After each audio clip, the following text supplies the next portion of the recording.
Okay, welcome to day 6. And you know me, always got to keep it intense. So today we're going to talk about challenge, fear, and identity. 3 huge topics. I mean, this is beginner's guide to mindfulness, but we don't have to go deep into those, but we can just touch on them and go like, oh, do I challenge myself? I know for clients, Victor and I give a checklist, and one of those is like, did I challenge myself today? Now, it doesn't always have to be a physical challenge. It doesn't always have to be a mental challenge. It doesn't always have to be an emotional challenge. But sometimes with like the koshas we talked about yesterday, it can reflect any one of those koshas. I challenged myself in not having that glass of wine today, or I challenged myself by blank, by climbing that new route in the gym, or by hiking something harder, or I challenged myself by having that hard conversation.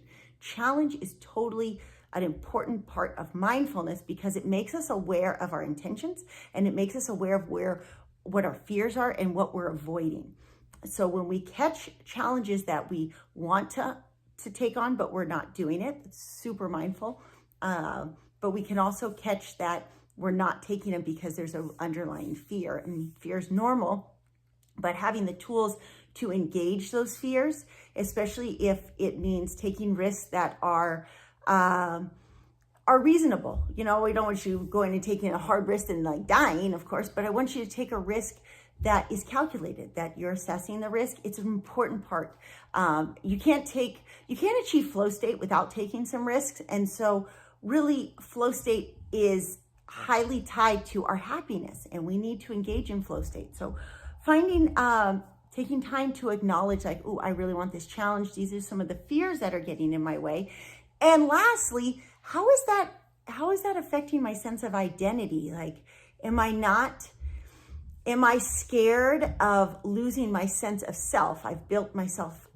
This is me, and everybody identifies me as this way. And if I go do blank, they're not going to, people aren't going to accept me. And I bring this one up because obviously in my choice of lifestyle, I've had to overcome this tremendously. And like, people want to keep you, how they have an identity of you does not have to be the identity you always hold on to yourself. I've shifted my identity many times, and I continue to evolve that. And like who I might have been 20 years ago is definitely not who I was 10 years ago, nor 5, definitely not today. So taking that time to be mindful of like it's part of your hero's journey of like, who am I?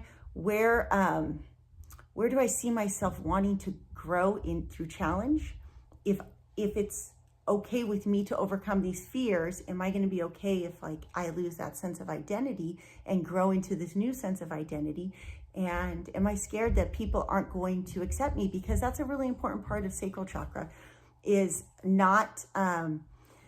owning your own sense of identity. But sometimes when we do that, our old root chakra tribe might be holding us back. They might not want to let us do that.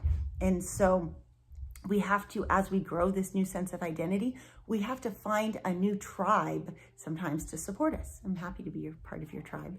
I think it's a really cool thing to always be reinventing yourself. So day 6, nice and heavy, but taking a moment to sit and remember, in our mindfulness meditations, these answers aren't always going to come the first time. The important thing is posing the question and then showing up each day. One fun way to do this is we got tarot cards. Isabel got tarot cards for Christmas. And one of the things with the tarot cards is you just ask a question each day and you pull your card and you interpret it, and then it tells you what that card usually represents. But it takes it, if anything, it was hard for me because I'm like, well, I like to look at the big picture of things, and I have more trouble bringing it into the small, tangible steps.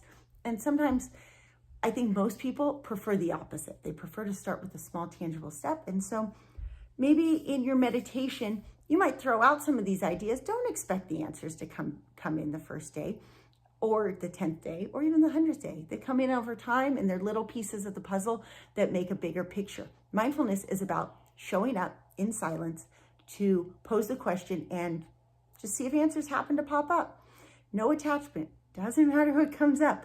but one way to add a tarot card, and especially if you have somebody like you really feel close to that would have fun with you doing it along the way. I think that's kind of a cool thing, because Gabby and Isabel do it together, and they'll draw me in like, hey, you want to pull your card? And I'm like, oh yeah, that sounds fun. And so that's another way to like pose some of these hard questions about identity and challenge and fear. It's like, hey, should I take that trip next week? It's a small one. Should I invite that person that I just met? Should I invite them out for dinner or invite them over for dinner? Like, should I take, is that going to redefine my identity? Is there a fear?